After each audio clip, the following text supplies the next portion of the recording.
Look at this time lapse of a massive storm system rapidly swallowing a clear horizon. It mirrors how a sudden crisis hits.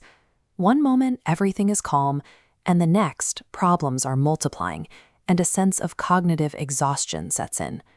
When hardship strikes, we often fall into this loop, asking, "Why is this happening to me?" or "What if everything fails?" These questions do not address the problem. Instead, they drive the loop faster, steadily depleting your mental energy, leaving you paralyzed by panic. Mentally strong individuals experience this same pain and pressure. The difference lies in their cognitive framing. Navigating a difficult period is not about avoiding problems.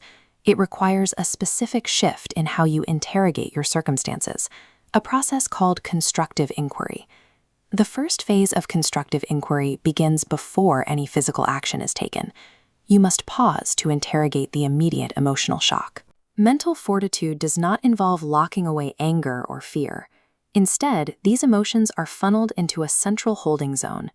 This holding period, the ticking metronome, buys time to process the shock. This lowers the risk of split-second, emotion-driven decisions leading to regret. By forcing this emotional pause, you return to a state of calm clarity. This is the baseline required to navigate an unstable situation. With a clear mind, you can then redirect your focus. This means intentionally moving away from the unchangeable past and the unpredictable future. You anchor yourself with one question: what can I do to improve this situation right now? This agency filter illustrates why that question matters. The massive outer ring represents the uncontrollable, while the center circle represents your immediate agency. As focus passes through the barrier, the filter strips away useless anxieties, organizing your mental energy into actionable choices inside the center. While the destructive loop drains energy into what-if scenarios, this targeted focus applies all available resources to what can actually be changed. By strictly isolating what you can control, you shift from being a passive victim of your circumstances to being an active architect of a solution.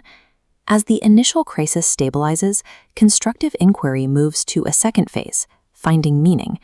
This involves replacing "why me" with "what can I learn?" Extracting a concrete lesson transforms the experience from a source of pain into a functional education that builds future strength. Look at this sapling under a gale. Human agency has limits. Sometimes personal effort is simply insufficient to change the outcome. When agency reaches its limit, resilience requires spiritual release. This is the practice of placing trust in a higher power, such as Allah, and maintaining patience while the storm passes. This trust provides an anchor, grounded in the knowledge that no hardship is permanent and that ease follows every trial. Pairing active problem-solving with spiritual patience creates a mind that is resilient against both immediate panic and long-term hopelessness.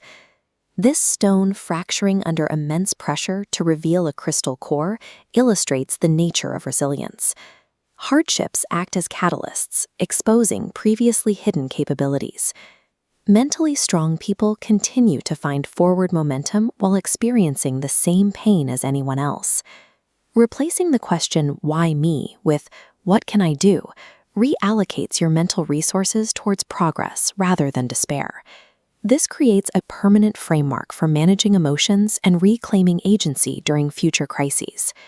We rarely have a say in the hardships life delivers, but by filtering our focus and demanding a lesson from the wreckage, we decide how we are shaped by the aftermath.